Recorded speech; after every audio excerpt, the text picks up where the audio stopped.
dosa-dosa pembinasa yang kita ambil dari hadis Rasulullah sallallahu alaihi wasallam dalam bab ini. Baik, kita baca.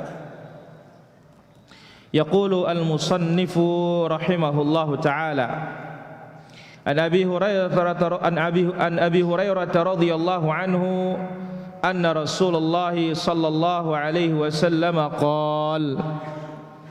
Sahabat yang mulia Abu Hurairah radhiyallahu anhu arda. Abu Sayyab, Abu Hurairah siapa namanya?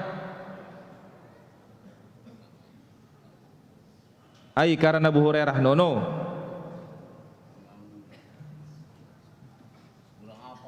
Nah, ilah kurang hafal tiang ka. Jemaah pe apalangan dah. Baik.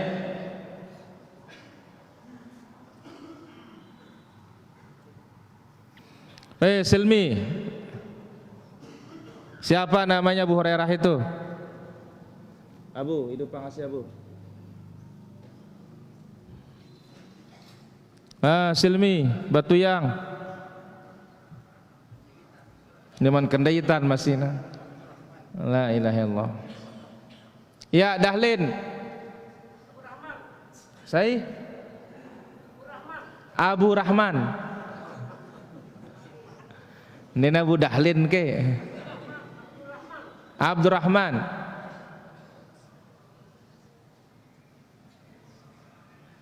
Terus? Saya pada Dahlin. No, berarti ini tenau arah itu tebada arah ini no.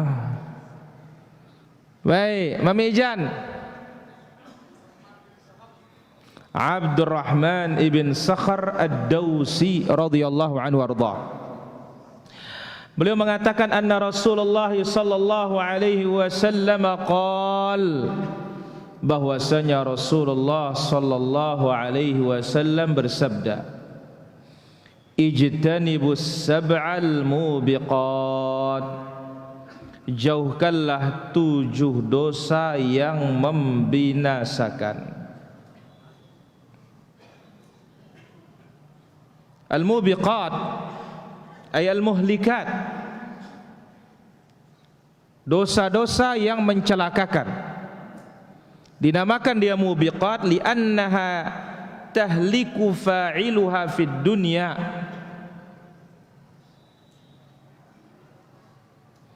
dinamakan dia mubiqat karena mencelakai pelakunya di dunia dan di akhirat. Qalu ya Rasulullah, ini dia Nabi sallallahu alaihi wasallam, ucapan beliau itu membuat sahabat penasaran. Jazakallahu khair. Ijtanibus sab'al mubiqat, jauhkan 7 dosa yang membinasakan. Sahabat penasaran.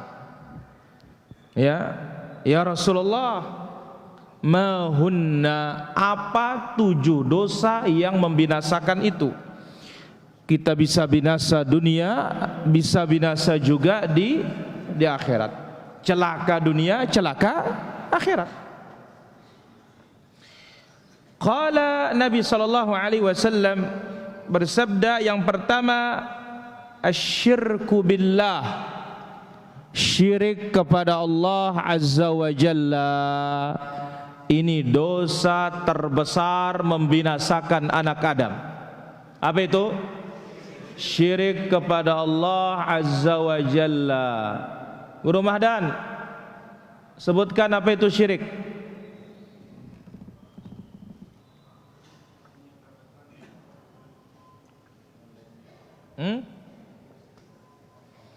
Kata ngaruh-ngaruh uruh. Baik. Nampaknya ilmunya belum diingat-ingat Bapak Guru nih. Ka Abu Hur pitai julu sebelah awakna julu nih. Menyekutukan Allah. Bahasa Indonesia ini. Pak Guru Hairudin.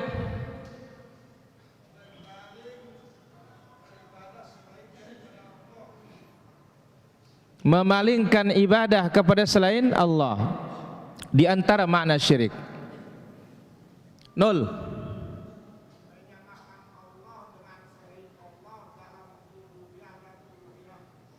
Dan ahsanta, taswiyatu ghairillah billah, menyamakan selain Allah dengan Allah. Jadi selain Allah disamakan dengan Allah dalam hak Allah, ibadah, dalam kekhususan Allah, perbuatan Allah rububiyah, dalam kekhususan Allah yaitu nama dan sifat-sifat. Jadi selain Allah ini kita samakan dengan Allah. Ibadah sepantasnya untuk Allah berikan selain Allah. Rububiyah imani hanya Allah yang mengatur, ternyata masih kita percaya ada wali yang ikut ngatur. Asmaul sifat hanya Allah yang mengetahui yang gaib, ternyata selain Allah juga kita percaya ada yang tahu yang gaib. Ini dikatakan syirik. Ini dosa pembinasa terbesar, yaitu apa? Asyirku billah. Jelas oi? Apa? Syirik kepada Allah Azza wa Jalla. Jelas Abu? Apa? Syirik. Alhamdulillah. Syirik akbar. Syirik akbar kan Abu. Luar biasa Bu. Baik. Yang kedua was-sihru, sihir. Sudah kita sebutkan dalam bahasa ma khafiya wa la tufa sababuhu wa dhahara atharuh. Secara bahasa apa yang nampak dan tersembunyi sebabnya namun nampak pengaruhnya. Adapun secara istilah ruqa, jampi-jampi, mantra-mantra, rajah-rajah yang ditiupkan sehingga bisa berpengaruh kepada tubuh orang atau pada tubuh orang dan yang lainnya. Baik. Ini yang kedua, as-sihir. Yang ketiga, wa qatlun nafs allati harramallahu illa bil haqq, membunuh jiwa yang diharamkan untuk membunuhnya kecuali dengan hak. Membunuh nyawa yang haram untuk dibunuh. Maka Nabi SAW menyebutkan siapa nyawa yang haram dibunuh atau nyawa siapa yang haram dibunuh. Rasul SAW bersabda, la yahillu damu mri'im muslimin illa bi ihda thalath. Tidak halal darah seorang muslim kecuali dengan salah satu dari 3 sebab yang disebut dalam hadis ini. Dalam hadis yang lain ada sebab yang lain. Mana sebab yang menghalalkan darah seorang muslim? Ats-tsayyibuz zani, berzina setelah menikah. Maka ketika ditegakkan hukum Islam ini harus apa? Dirajam. Abu, apa rajam Abu? Rukun Islam.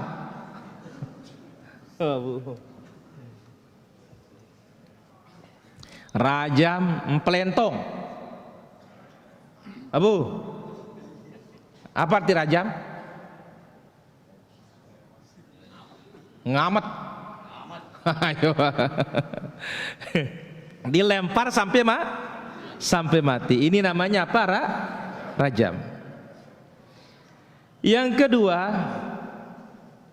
an-nafsu bin nafsi, membunuh jiwa dengan sengaja. Maka ditegakkan namanya qisas. Yang ketiga, at-tariku lidinihi al-mufariqu lil jamaah, meninggalkan agama, memisahkan diri dari pemimpin kaum muslimin, dan ini dinamakan riddah murtad. Apa? Murtad. Nah, dari hadis ini menunjukkan bahwasanya orang Islam darahnya terpelihara, Maka membunuh orang Islam tanpa alasan agama ini adalah dosa pembinasa. Itu sebabnya hadis Nabi sallallahu alaihi wasallam, Nabi menyebutkan, umirtu an uqatilan nas. Allah perintahkan aku untuk memerangi manusia ini. Kapan berhenti? Hatta yashhadu an la ilaha illallah wa anna muhammadar rasulullah, sampai mereka masuk Islam, syahadatain, mendirikan salat, menunaikan zakat.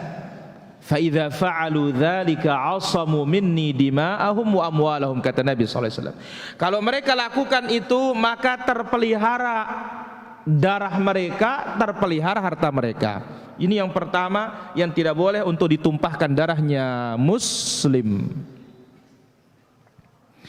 Yang kedua, kafir zimmi, kafir muahad, kafir musta'man. Zimmi, kemudian muahad, kemudian musta'man. Pianto ya pe pedam 5 watt mata sampai beruah. Jelas Abu? Jelas. Iya jelas. Jadi ini dia 3 macam orang kafir tidak boleh untuk dibunuh. Zimmi, muahad, musta'man. Zimmi yang hidup di bawah naungan negeri Islam dan dia bayar upeti setiap tahun. Yang kedua, muahad, yang punya perjanjian damai dengan negaranya, yang punya hubungan diplomatik dengan negaranya. Negara kita ada berapa negara dia pernah punya hubungan diplomatik, salah satunya Yahud. Ya, bukan Israel. Israel itu nama Nabi itu. Ya, Yahudi. Jangan bilang Israel. Senang mereka. Israel Nabi Yakub. Ya, siapa? Yahud. Ya, maka jangan bilang bagaimana Yahud. Enak katanya. Masa Yahudi enak? Ya, Yahudi. Ya, tidak punya hubungan kita. Tapi kita ya bisa pelancong bisa. Nah, ketika berubah status bisa pelancong, itu bukan muahad namanya, musta'man, jaminan aman, ada suaka. Jadi yang kedua namanya apa? Muahad, yang punya perjanjian damai atau punya hubungan bilateral, ya, diplomatik dengan negara tersebut. Kemudian yang ketiga adalah musta'man, yang minta jaminan keamanan, baik dari perorangan maupun dari negara. Ada orang kafir minta jaminan keamanan dari satu orang muslim, namanya musta'man. Nah, 3 ini tidak boleh untuk dibunuh. Maka Nabi SAW sebutkan dalam hadis Al-Bukhari, man qatala mu'ahadan lam yarah raihatal jannah.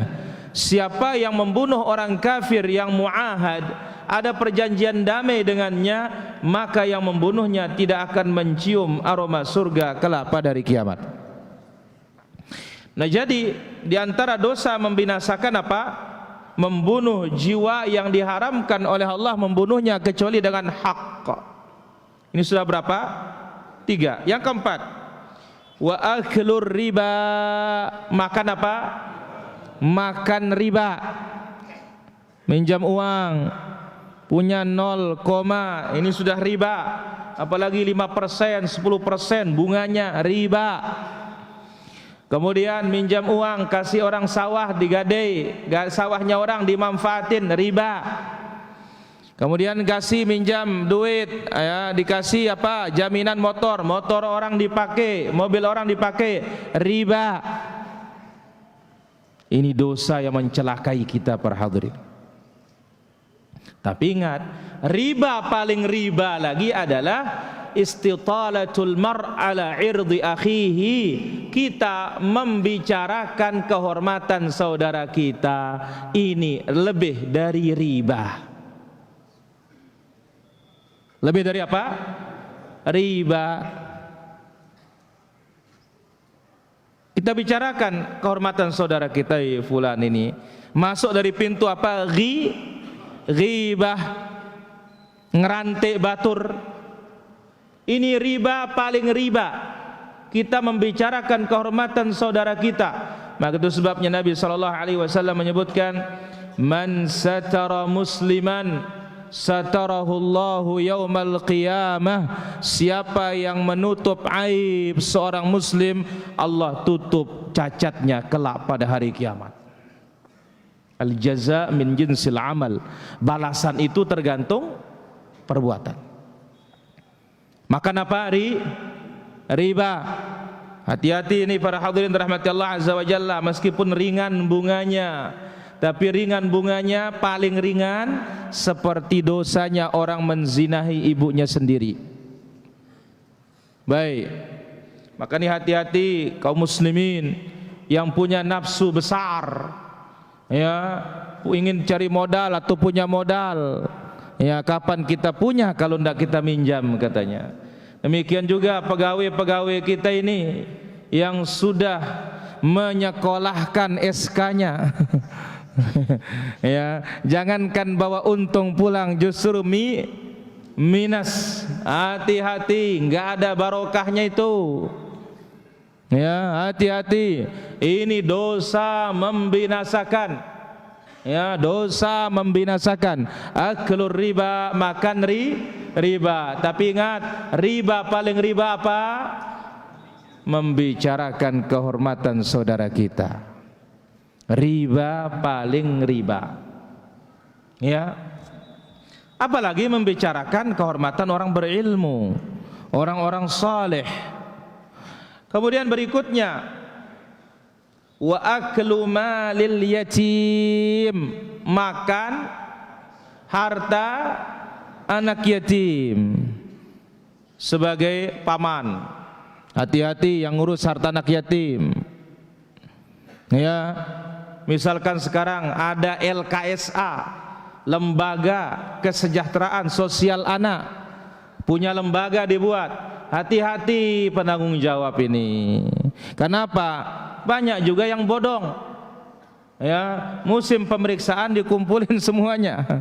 Nanti kalau sudah cair dananya, bubar.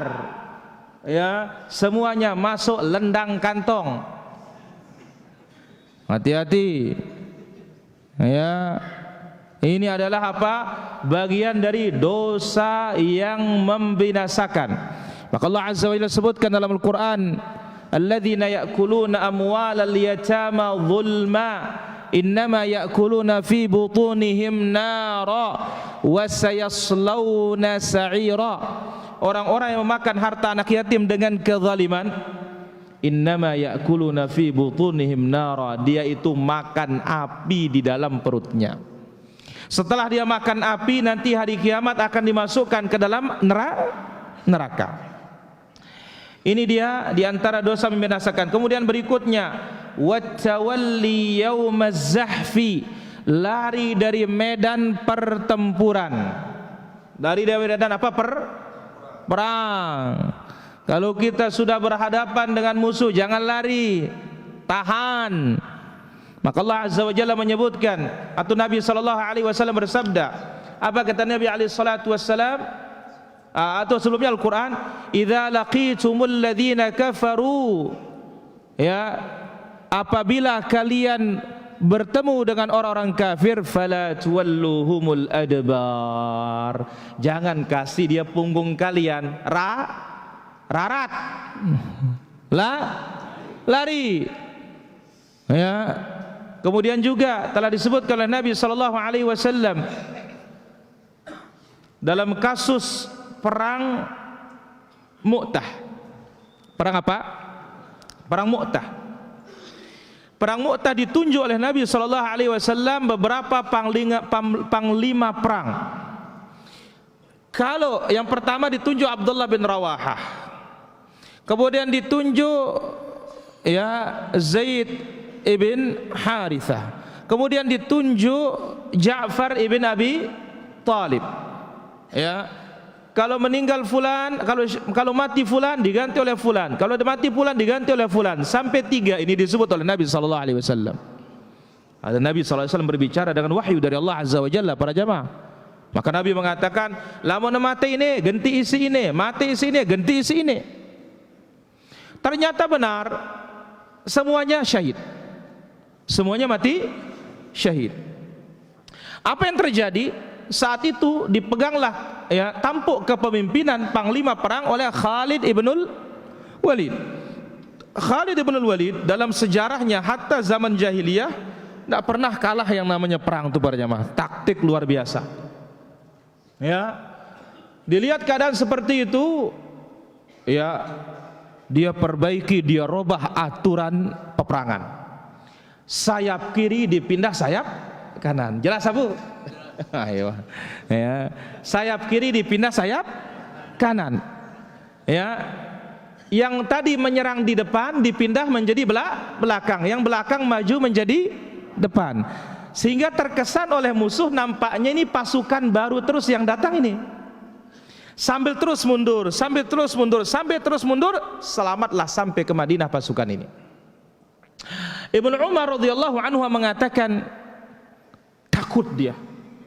Takut apa? Ini kita ini bagian dari apa? Lari dari medan perang. Lari medan kenapa? Mundur teratur dengan taktik dan siasat perang. Selamatlah pasukan yang sedikit ini karena jumlah tidak seimbang, benar-benar tidak seimbang. Sangat tidak seimbang jumlah saat itu. Nah, apa kata Ibnu Umar? Nahnul farin ya Rasulullah. Ya Rasulullah, malu kami ini lari dari medan tempur ini katanya. Apa jawaban Nabi SAW? La antumul karun. Kalian itu adalah al-karun.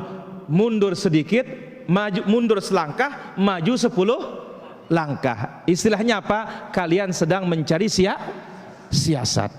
Kenapa? Karena takut para sahabat yang namanya lari dari medan tempur ini dosa apa? Dosa besar. Ya, dosa besar. Tawalli yaum az-zahf. Baik. Kemudian berikutnya yang ketujuh, wa qadhful muhsanatil ghafilatil mu'minat. Menuduh al-muhsanat, wanita-wanita yang muhsan, yang suci, ya. Menuduh wanita-wanita yang suci, al-mahfuzat, yang terjaga dari zina, ya. Kemudian al-harairul afifat, wanita-wanita merdeka yang suci dituduh dengan tuduhan apa? Zina. Al-ghafilat anil fawahish, ya, yang jauh dari kekejian, itu yang dituduh. Yang beriman kepada Allah dituduh melakukan zina. Ini dia para hadirin rahmati Allah azza wa jalla, yang disebut dalam hadis ini ada 7 dosa yang ini semuanya dikatakan kabairudz dzunub, dosa-dosa besar. Pertanyaannya, apakah yang 7 ini hanya sebatas 7? Apakah pitu doang? Ibnu Abbas radhiyallahu anhuma mengatakan, hiya ila sab'ina aqrab minas sab'ah, atau kama qala radhiyallahu anhu. Hakikatnya dosa besar pembinasa ini lebih dekat kepada 70 ketimbang 7. Lebih dekat kepada berapa? 70 ketimbang 7. Banyak dosa-dosa besar. Di antaranya apa? Main catur. No, arah kegirang main catur ini. Main catur termasuk, ya, disebutkan dalam Sahih Muslim. Maka hati-hati para hadirin. Baik, apa penjelasan dari ayat hadis yang mulia ini? Rasulullah sallallahu alaihi wasallam perintahkan kita sebagai umat, dan ini bentuk kasih sayang, supaya menjauhi 7 kejahatan pembinasa. Nah, ketika Nabi Shallallahu Alaihi Wasallam menyebutnya, tentu ini adalah bentuk nasihat. Ya, jangan sampai kita ini ketika menyebutkan yang seperti ini, ya, kita yang menghakimi diri kita mengatakan apa ya, paranita syirik, ya, paranita tukang seher, la ilaha illallah. Ya, jangan menghakimi diri. Kita ini membaca hadis, membaca dalil-dalil dari Allah maupun dari Rasulullah Sallallahu Alaihi Wasallam. Tentunya kita berdoa kepada Allah dapat hidayah, bisa mengikuti perintah itu atau menjauhi larangan. Maka ketika Nabi mengatakan hindari 7 dosa pembinasa, sahabat penasaran. Maka ini sering Nabi bawakan yang seperti ini untuk apa? Menjadikan sahabat itu rindu kepada ucapan berikutnya. Jauhi 7 dosa yang membinasakan. Apa itu Rasulullah? Dan yang lainnya dari bentuk-bentuk hadits Nabi sallallahu alaihi wasallam. Maka Nabi sallallahu alaihi wasallam menjelaskan yang 7 tadi. 1, syirik. Kedua, sihir. Ketiga, membunuh jiwa tanpa hak. Yang keempat, riba. Yang kelima, makan harta anak yatim. Yang keenam, lari dari medan tempur. Yang ketujuh, menuduh. Baik. Apa hubungan hadis ini dibawakan dalam bab tentang sihir ini para hadirin? Anna fihi dalilan ala tahrimis sihir. Hadis ini menerangkan, ya, haramnya perbuatan sihir. Kenapa? Karena Nabi sallallahu alaihi wasallam mengatakan ijtanibu, jauhkan. Maka lihat apa kata Allah dalam suratul Hasyr, wa ma ataakumur rasul fakhudhu. Apa yang dibawakan oleh Rasul sallallahu alaihi wasallam ambil. Mbe si datangang nita si suruh nita pada baitia. Wa ma nahakum anhu fantahu. Apa yang dilarang hentikan. Apa si bala nita jerang ya, maka jangan kita ini masih mengikuti hawa nafsu kita, ya. Karena apa? Kadang-kadang ada yang mengatakan apa, lamun tetap nyebutnya si ustaz nu deuk wagen jerangna. Subhanallah, Allah yang menyebutnya, kita tidak mau menghentikannya.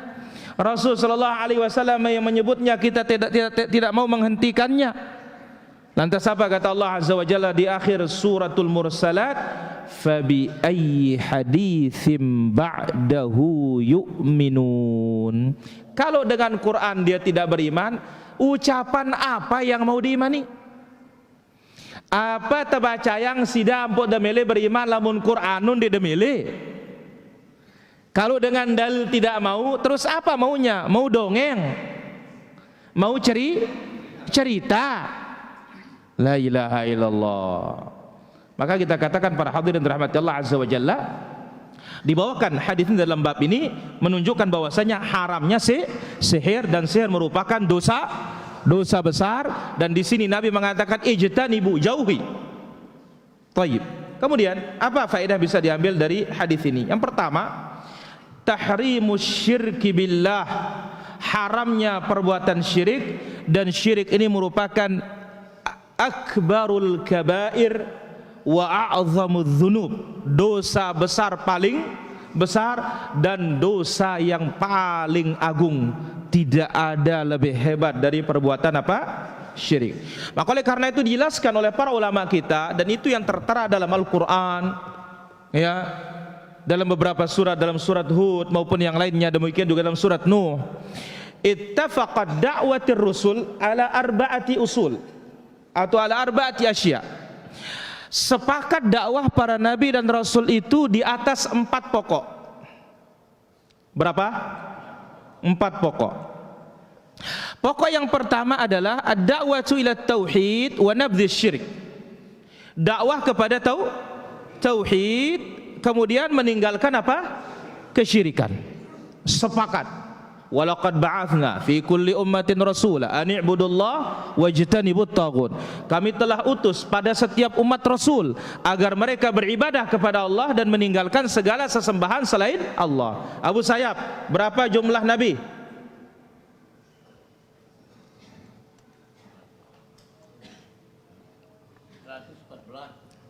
114. Surat Quran nono 114. Ya, ke jumlah nabi ja. Baik.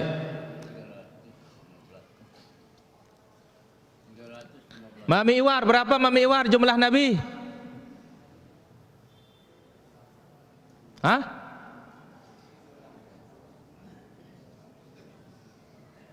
Pira Mami?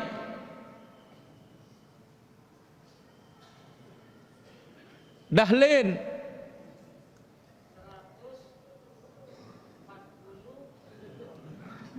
144.500. Oh, Masya Allah, barakallahu fiik. 124.000. Baik, dari 124.000 itu rasulnya berapa Abu Sayyaf? Pira-kira rasul tengone sebut penono.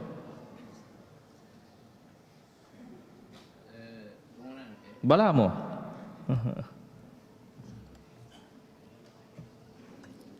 Lupa ida nenek. Guru Mukim 315.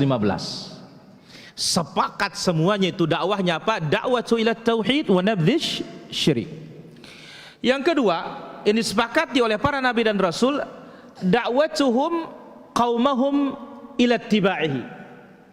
Setiap nabi itu ya mengajak kaumnya untuk mengikuti dirinya, mengikuti apa yang didakwahi, taat kepada nabinya, taat kepada rasulnya. Nabi Isa berdakwah kepada kaumnya, setelah mendakwahkan tauhid, bagaimana mereka itu patuh kepada ajakan Nabi Isa. Demikian juga Musa, demikian juga Ibrahim, demikian juga Nuh, demikian juga Nabi kita Nabi Muhammad sallallahu alaihi wasallam. Jadi para nabi dan rasul itu mengajak kaumnya untuk patuh dan taat kepada apa yang didakwahinya. Kemudian yang ketiga, yang disepakati oleh para nabi dan para rasul, yaitu ad-da'watu ila taqwa, ajakan untuk apa? Bertakwa. Maka itu sebabnya Allah Azza wa Jalla menyebutkan dalam Al-Quran, walaqad wassayna alladhina utul kitaba min qablikum wa iyyakum anittaqullah. Kami wasiatkan kepada kalian dan orang-orang yang diberikan kitab sebelum kalian agar mereka bertakwa kepada Allah. Kemudian yang keempat dan yang ketiga apa? Ajakan untuk bertakwa. Ini usul pokok dari dakwahnya para nabi dan rasul semuanya. Kemudian yang keempat adalah al-istighfar, ajakan untuk istighfar, untuk minta ampun kepada Allah Subhanahu wa taala. Maka lihat di awal surat Nuh, inna arsalna nuhan ila qaumihi an anzir qaumaka min qabli an ya'tiyahum adzabun alim. Qala ya qaumi inni lakum nadhirum mubin ani budullah wattaqu. Ya,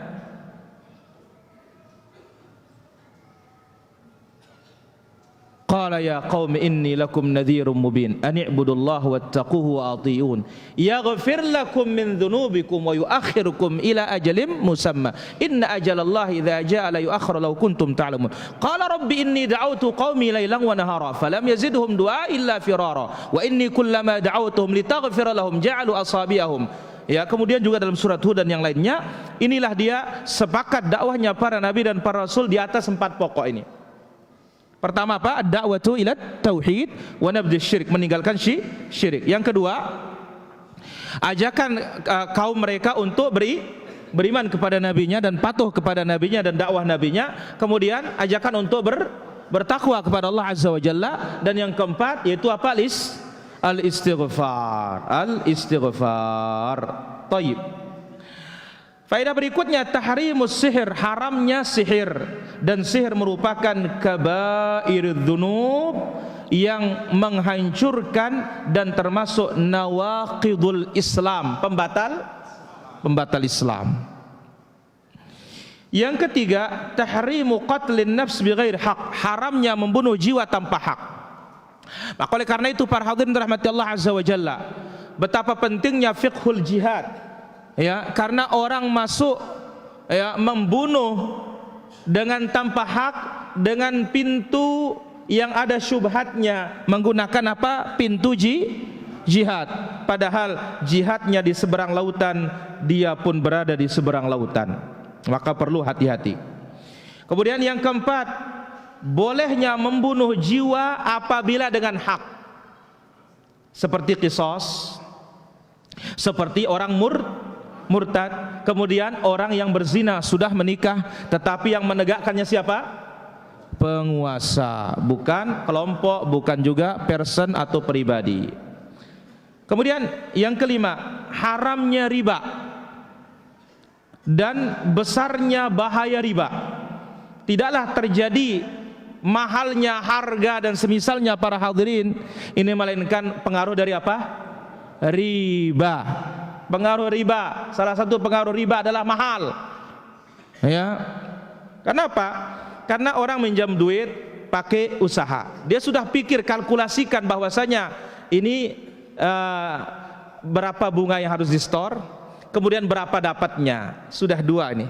Belum dia sewa toko berapa, belum dia pikirkan kulinya berapa, belum dia pikirkan jasa pengirimannya berapa. Ayo, setelah dikalkulasikan pengeluaran-pengeluaran ditambah dengan pembayaran ribanya, berapa nanti dia akan narik dari pelanggan itu.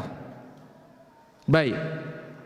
Kemudian faedah berikutnya, tahrimul i'tida ala malil aitam, haramnya untuk mengambil ya dan menguasai atau mencelakai atau memanfaatkan dan mengambil haknya atau hartanya anak-anak yatim.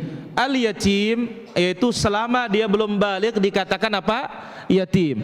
Karena Nabi SAW sebutkan la yutma ba'dal bulugh, tidak ada namanya yatim kalau sudah balik.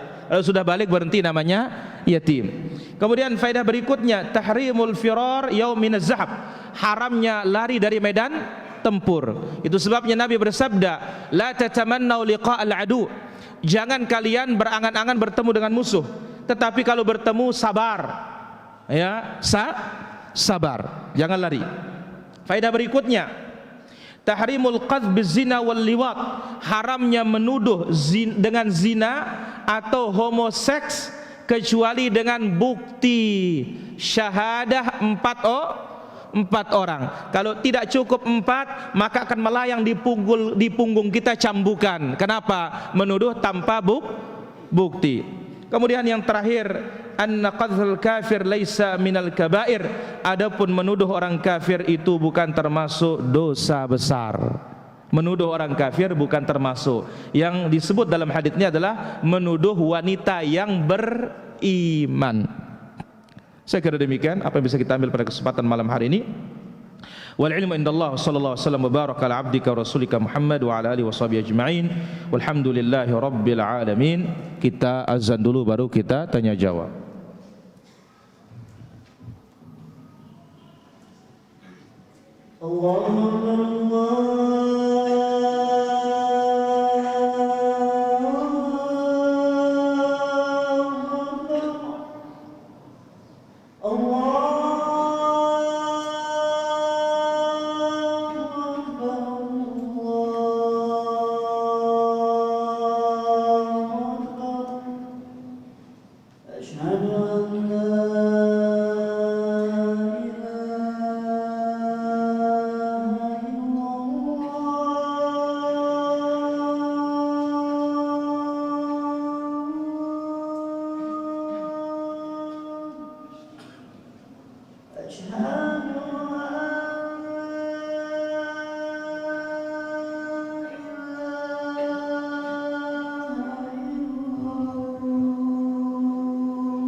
La ilaha illallah. Allahumma salli ala Muhammad wa ala ali Muhammad kama shallaita ala Ibrahim wa barik ala Muhammad.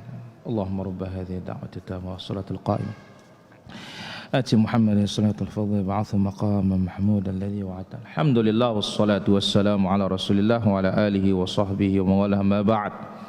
Sini ada beberapa pertanyaan. Apakah dosa orang yang terus-menerus melakukan zina akan diampuni apabila dia bertaubat? Rasulullah sallallahu alaihi wasallam bersabda, "Man taba taballahu alaihi." Siapa yang bertaubat maka Allah azza wajalla pasti menerima taubatnya. Kemudian juga dalam hadis yang lain Nabi sallallahu alaihi wasallam bersabda, "At-taibu minadz-dzambi kaman la dzambalah." Orang yang bertobat dari satu dosa seolah-olah dia tidak punya dosa. Kemudian juga dalam hadis yang lain, "Al-Islam yajubbu ma qablah." Islam itu akan menghapus apa yang sudah lalu. Wallahu taala ala wa alam. Bagaimana tanah hibah yang sudah tidak digunakan lagi oleh penerima hibah? Ya tetap miliknya dia. Tetap miliknya karena hibah atau hadiah ya mau dipakai maupun tidak dipakai tetap dia sudah miliknya. Ya, tidak ada yang bisa gugat dia. Wallahu taala ala wa alam. Bolehkah kita akikahkan anak untuk akikah anak tapi dengan cara kita potong kambing pemberian ipar? Kita katakan kalau kambing itu sudah menjadi milik kita tidak ada masalah, boleh. Wallahu taala ala wa alam. Kenapa main catur dosa? Karena Nabi yang larang. Ya, wallahu taala ala wa alam.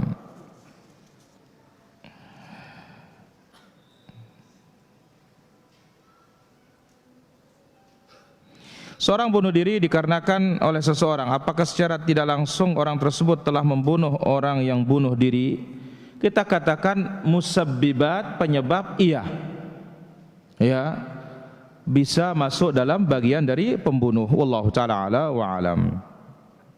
Bolehkah kita berhutang di bank dengan alasan darurat? Kalau mau mati ya, kalau enggak mati jangan. Tapi mungkinkah orang bank akan ngasih kalau mau mati? Enggak mungkin. Kenapa? Jamak mati enggak mungkin dikasih. Ya, enggak bakalan dikasih. Dia stroke ini, enggak dikasih. Kenapa? Ini sudah tidak produktif sudah ini. Ya, wallahu taala ala wa alam. Yang murtad apakah darahnya halal untuk dibunuh? Halal, tetapi setelah yustatab, dimintai bertaubat dulu. Ya, dimintai bertaubat selama 3 hari 3 malam.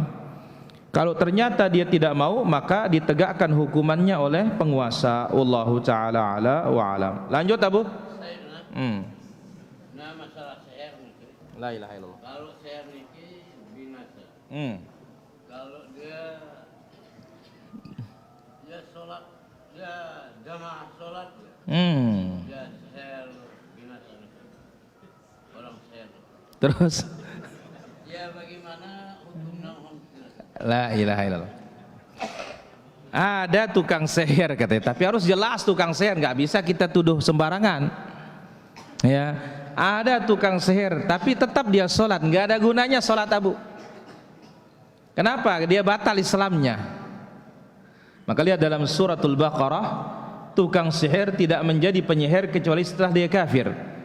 Wa ma yu'allimani min ahadin hatta yaqula innama nahnu fitnatum fala takfur. Jangan kafir kata mereka.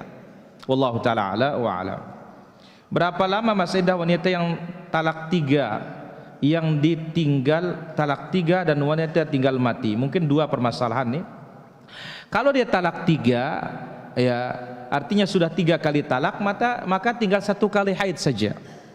Adapun kalau ditinggal mati maka arba'ata asyhurin wa asyra, 4 bulan 10 hari. Wallahu taala ala wa alam. Lanjut Abu. Lanjut. Nah, masalah ihdinas siratal mustaqim. Ihdinas siratal mustaqim. Siratal ladzina an'amta 'alaihim. Ghairil maghdubi 'alaihim waladdallin. Nah, yang pertanyaan niki Quran dan Sunnah. Nah, yang 3 niki yang 3 niki kafir, munafik, Yahudi, Nasrani. Nah, kafir Quraisy. Kafir Quraisy. Apa pertanyaan Bu? Ya pertanyaan ini boladol ini apakah dia kan 3 perkara itu? Jadi ayat ini menyebutkan 3 golongan Bu. Bukan 3 perkara. 3 golongan. 1, an'amta alaihim, mereka yang mengumpulkan antara ilmu dan amal. Mereka lah para nabi, siddiqin, syuhada, as-salihin. Kemudian yang kedua, maghdhub, yang punya ilmu tetapi tidak mengamalkannya. Ini sifatnya Yahudi dan siapapun yang tersifati dengan sifat mereka. Yang ketiga adalah ad-dhalin, yang sesat, sifatnya Nasrani, mereka rajin beramal tapi tidak pakai dalil. Maka siapapun yang tersifati dengan atau yang punya sifat seperti mereka juga masuk dalam dhalin. Maka itu sebabnya ketika Nabi menyebut tentang perkara bid'ah, wa kullu bid'atin dhalalah. Karena kita tahu bid'ah itu tidak dibangun dengan dasar apa? Dalil. Wallahu taala ala wa alam. Bagaimana hukum menikahkan wanita yang sudah hamil? Kita katakan bahwasanya Syekhul Islam dan yang lainnya tidak boleh dinikahkan kecuali dengan syarat pertama dia taubat dulu kepada Allah Azza wa Jalla. Kalau dia belum taubat enggak boleh. Kemudian syarat yang kedua, al-istibra, harus bersih dulu perutnya. Ya. Adapun al-Syafi'iyah mengatakan boleh kapanpun. Kenapa? Karena air yang masuk ke dalam rahimnya itu air yang haram, air yang tidak jelas, ghair muhtaram, tidak ada kehormatannya, tidak ada kemuliaannya. Namun Allah taala ala wa alam, ya, kita katakan bahwasanya jangan dinikahkan kecuali setelah dimintai untuk bertaubat kepada Allah Subhanahu wa taala dan bersih rahimnya. Wallahu taala ala wa alam. Apakah ada keutamaan berdoa dengan cara menempel di Ka'bah? Kita katakan ya, yang ada itu adalah menempelkan badan di antara Al-Hajarul Aswad dengan pintu Ka'bah, dan itu yang dikatakan multazam. Cuma ditahqiq, diteliti, itu bukan tempat yang mustajab. Tapi kalau mau berdoa, yang lebih mustajab adalah di dalam Al-Hijr, Hijr Ismail. Dan Nabi SAW menyebutkan dalam haditsnya, sallu fi musallal akhyar washrabu syurbal abrar.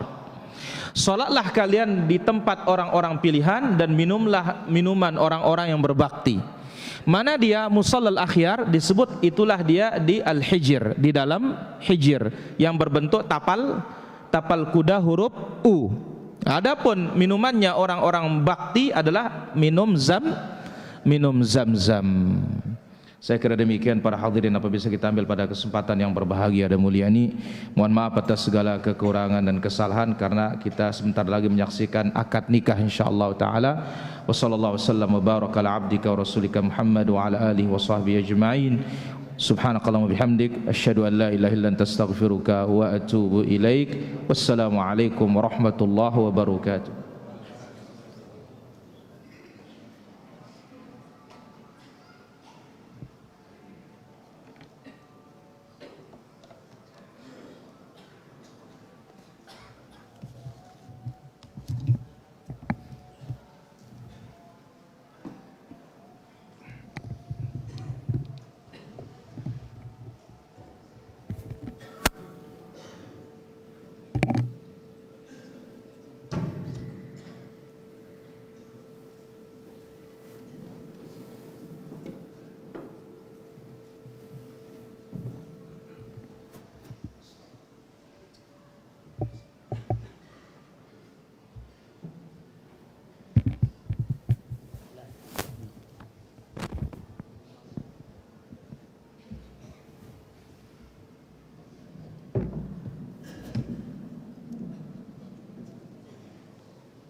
Bismillah, alhamdulillah, salatu wassalamu ala rasulillah wa ala alihi wa sahbihi wa man walah, amma ba'd.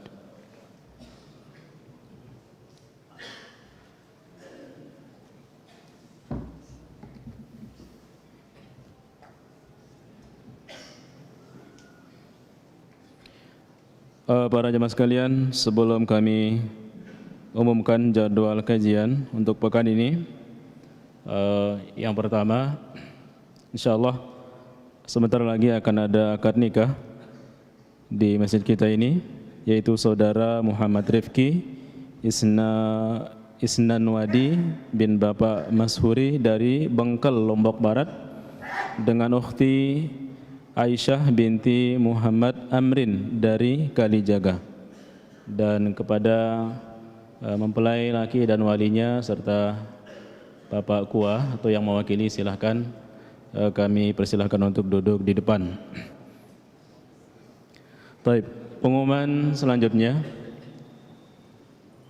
Yang pertama, ya para jemaah sekalian, alhamdulillah di samping kali niki pembangunan sedang berlangsung untuk pembangunan lokal kelas anak-anak putri kita nanti, beberapa lokal, dan niki kami membutuhkan bambu lagi.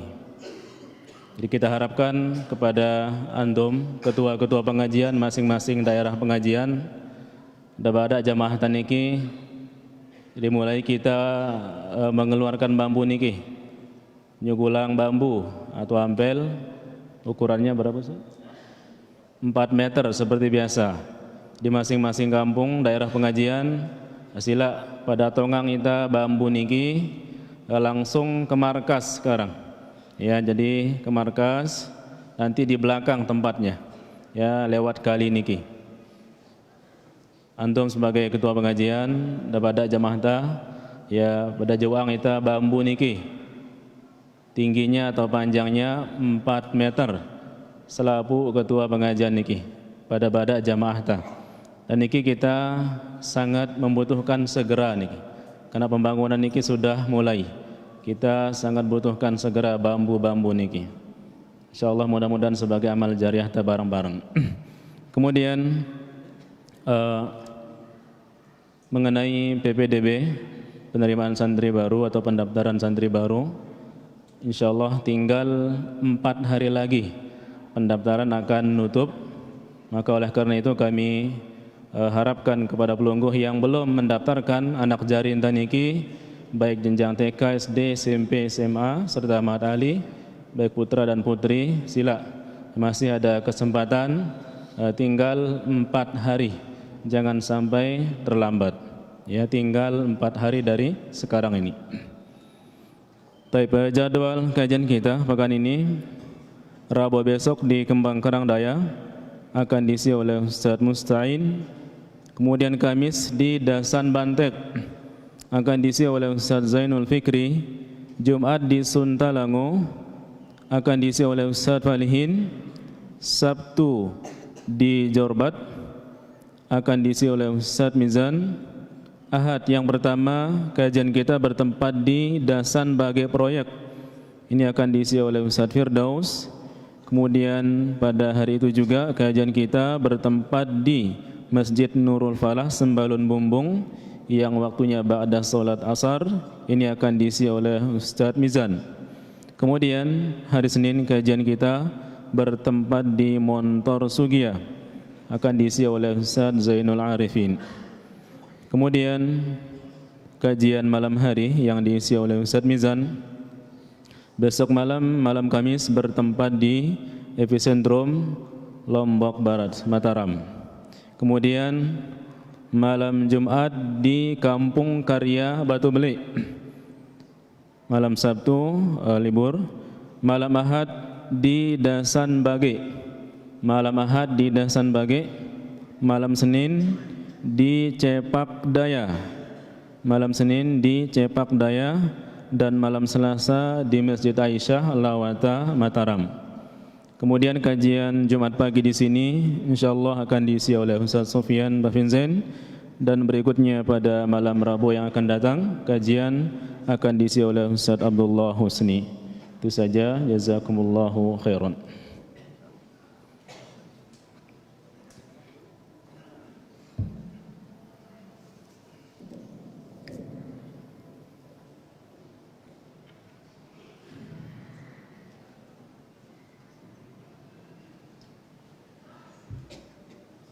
para jemaah sekalian,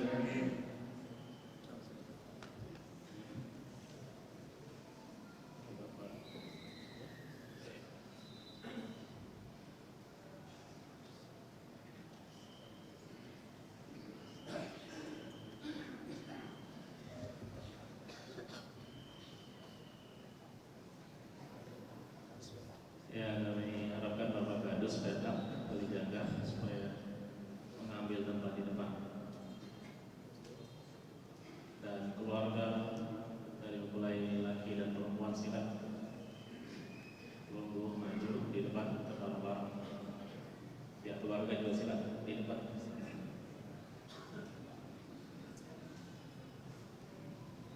Saksi-saksi.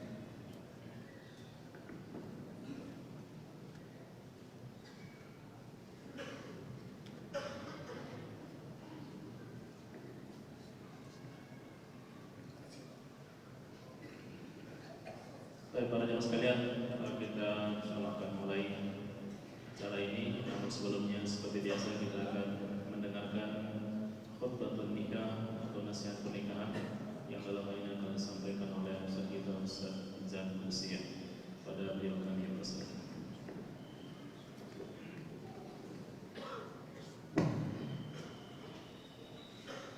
Assalamualaikum warahmatullahi wabarakatuh.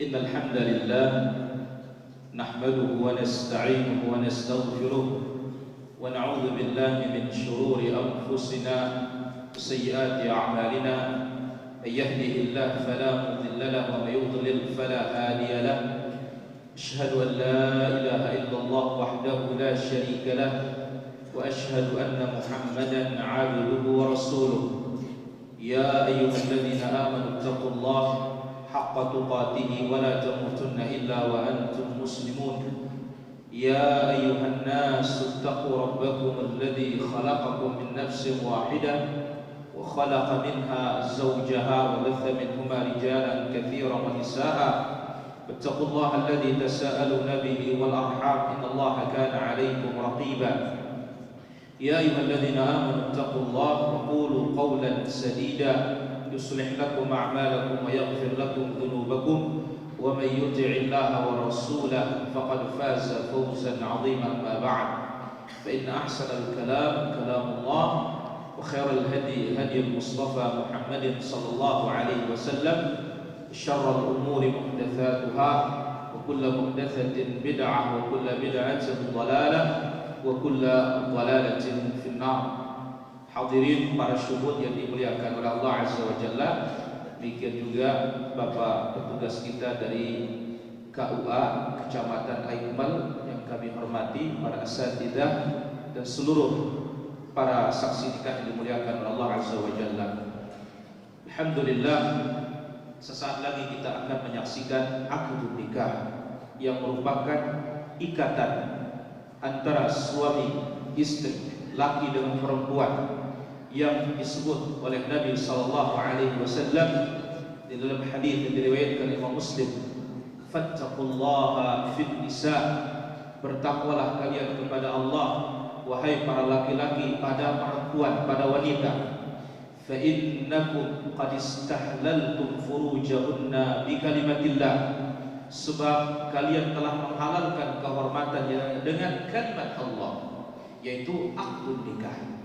Maka akad ini adalah akad mulia, akad suci yang Allah Subhanahu wa taala perintahkan secara umum, aufu bil uqud, tepati akad-akad yang kalian sudah laksanakan.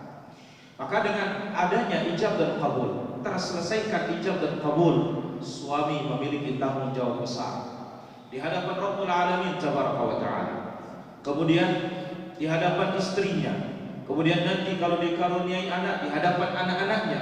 Itu sebabnya Imam Bukhari rahimahullah membawakan dalam kitab nikah hadis Rasulullah sallallahu alaihi wasallam, ala kullukum ra'in, setiap kalian ini diberikan tanggung jawab oleh Allah Azza wa Jalla, wa kullukum mas'ulun an ra'iyati, masing-masing akan dimintai pertanggungjawaban oleh Allah Azza wa Jalla.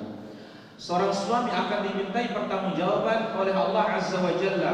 Pertama, bagaimana ibadah seorang istri kepada Rabbul Alamin Tabaraka wa Ta'ala, kepatuhan seorang istri kepada Nabi Sallallahu Alaihi Wasallam, kepatuhan seorang istri kepada sang suami yang disebut oleh Nabi Sallallahu Alaihi Wasallam, innama huwa jannatuki wa naruki, wahai wanita, wahai perempuan, suamimu itu adalah surga atau neraka. Bila kau patuh, bila kau taat, ya, bila kau turuti dia dalam hal-hal kebaikan, surga yang kau dapatkan. Maka lihat, datang seorang wanita kepada Ibunda Aisyah radhiyallahu anha. Dia mengatakan, ya, siapa yang paling berhak aku berbakti kepadanya, wahai Ibunda? Dijawab, atau sebelumnya dikatakan, ya, seorang suami, ya, kepada siapa yang paling berhak tempatnya berbakti? Qalat ummuha, tempat yang paling utama berbakti adalah suami itu ibunya. Kemudian, ya, dia bertanya kembali, harapannya adalah bagaimana, ya, sang istri ini punya kelonggaran yang lain untuk berbakti kepada yang lainnya. Tetapi ternyata apa? Nabi Sallallahu Alaihi Wasallam, Ibunda Aisyah radhiyallahu anha tetap mengatakan sesungguhnya kewajiban, ya, berbaktinya seorang istri itu ada pada suaminya. Sebab apa? Surga neraka itu ditentukan oleh Allah Azza wa Jalla pada patuh dan tidaknya seorang istri kepada sang suami. Namun tentu ketika seperti itu tidak ada hak seorang suami semena-mena. Tidak ada hak. Ya, disebut oleh Allah Azza wa Jalla, ar-rijalu qawwamuna 'alan nisa. Tentu kepatuhan dan ketaatan pada batasan-batasan syariat dan pada perkara-perkara yang tidak menyelisihi syariat. Maka apa? Suami mas'ul, akan ditanya oleh Allah Azza wa Jalla kelak pada hari kiamat. Demikian juga seorang wanita, ya, ra'iyatun fi baiti zawjiha, dia punya tanggung jawab di rumah suaminya. Mana dia di antara tanggung jawab di rumah suaminya setelah dia itu menunaikan kewajiban kepada suaminya? Ketika diperintah dia harus taat. Ya, di antaranya disebutkan wala ta'dzan fi baitiha ahada, tidak mengizinkan masuk ke dalam rumahnya siapapun dari orang-orang yang tidak diridhai oleh sang suami. Kenapa? Karena itu adalah sifat wanita salihah yang disebut oleh Nabi Sallallahu Alaihi Wasallam, ya, atau disebut oleh Al-Quranul Karim, fas-salihatul qanitat hafizatun lil ghaibi bima hafizallah. Wanita-wanita yang salihah itu fas-salihatul qanitat, yang patuh kepada Allah Azza wa Jalla. Hak Allah dulu. Fas-salihatul qanitat, ya, wanita yang salihah yang patuh itulah qanitat, patuh kepada Allah Azza wa Jalla, dawam taat, terus taat kepada Allah. Hafizatun lil ghaibi bima hafizallah, dia jaga apa diamanatkan oleh suami ketika suami tidak ada, barulah dia kepada hak atau kewajiban kepada suaminya. Ini yang paling inti yang perlu dipelajari oleh suami dan istri, sehingga suami tahu kewajibannya sebagai suami, istri tahu kewajibannya sebagai istri. Dan Nabi Sallallahu Alaihi Wasallam menyebutkan dalam haditsnya, innallaha qad a'ta kulli dhi haqqin haqqahu fa'tu kulli dhi haqqin haqqahu. Allah Azza wa Jalla telah memberikan setiap yang berhak itu haknya masing-masing, maka kalian berilah siapa yang punya hak itu hak mereka. Kemudian terakhir, setelah ijabah kabul, tentunya kita yang hadir mendoakan kedua calon mempelai ini dengan doa yang warid yang datang dari Rasul Sallallahu Alaihi Wasallam. Barakallahu lakum wa baraka alaihi wa jama'a bainakuma fi khair. Dan nanti begitu dukhul kepada istrinya, jangan lupa adabun nabawiyah. Ajak dia salat 2 rakaat, berikan dia hadiah, berikan dia minuman, doakan, pegang ubun-ubunnya. Allahumma inni as'aluka khairaha, khaira ma jabalta alaihi, wa a'udzubika min syarriha wa syarri ma jabalta alaihi. Kemudian setiap kali berhubungan jangan lupa bismillah. Allahumma jannibna syaitan wa jannibish syaitan ma razaqtana. Dan jadikanlah pernikahan itu tonggak awal semangat kita untuk beribadah. Jadi jangan sampai ya sebelum dia menikah, masya Allah, sampai sanggup puasa Senin Kamis. Kenapa? Pengen nikah. Tapi setelah dia nikah ternyata apa? Ke masjid aja jarang. Maka disebutkan oleh para ulama kita di antara munkaratul afrah, kemungkaran dalam pernikahan itu apa? Yaitu pengantin yang sedang berbulan madu tidak pernah menghadiri jamaah. Ya, juga tidak pernah, dan bahkan apa, uzur melaksanakan sholat Jumat. Pengantenan itu atau bulan madu itu bukan uzur untuk berjamaah. Bulan madu itu bukan uzur untuk mendatangi, untuk tidak datang sholat Jumat. Nggak ada uzurnya. Ya, kapan uzur berjamaah? Hujan sampai ke masjid ukuran basah kita. Kapan sakit? Ya, baru uzur berjamaah. Kalau nikah bukan uzur berjamaah, nikah semangat berjamaah. Saya kira demikian, semoga bermanfaat. Wassallallahu ala nabiyina Muhammad wa ala alihi washabihi ajma'in walhamdulillahi rabbil alamin. Assalamualaikum warahmatullahi wabarakatuh. Alhamdulillah wa syukurlah wa ba'd. Alhamdulillah para asatidzah wabil khusus Al-Mukarram Bapak Ustaz Haji Mizan Rusia, Ta'ala fi kulli hayati, amin.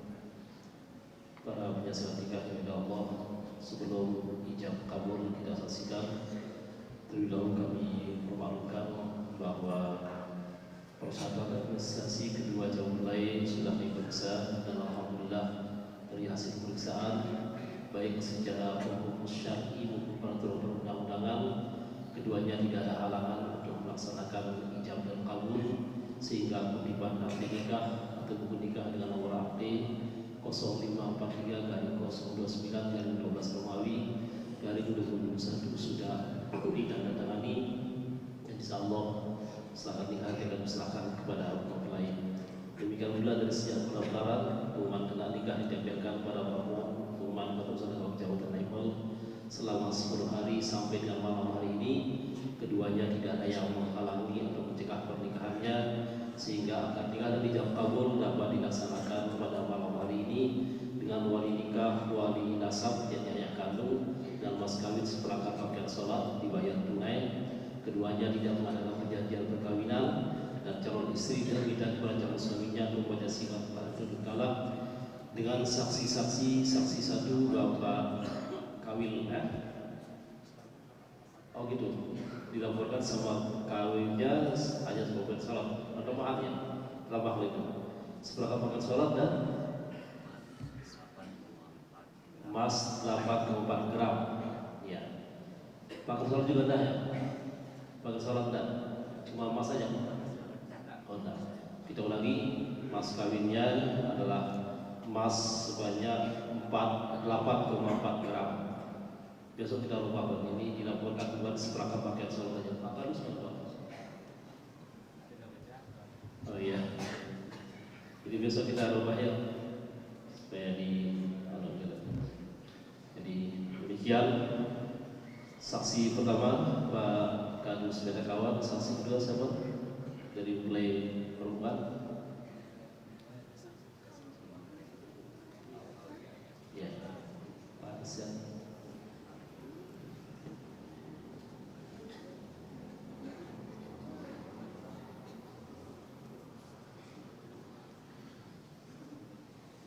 Demikian daftar bisa kita saksikan. Selanjutnya marilah kita saksikan ijab dan kabulnya. Silakan.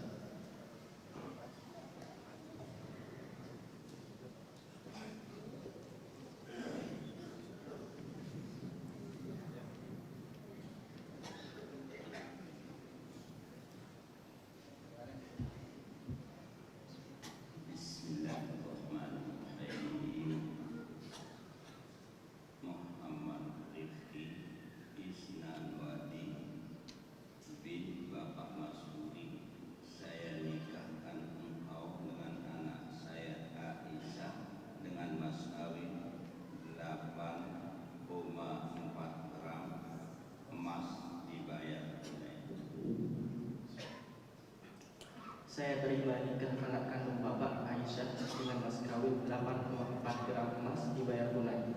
Barakallahu laka wa baraka alaika وجمع بينكما في خير. Demikian sudah sah dan selesai, tinggal penandatanganan berkas baru kita tutup insyaallah.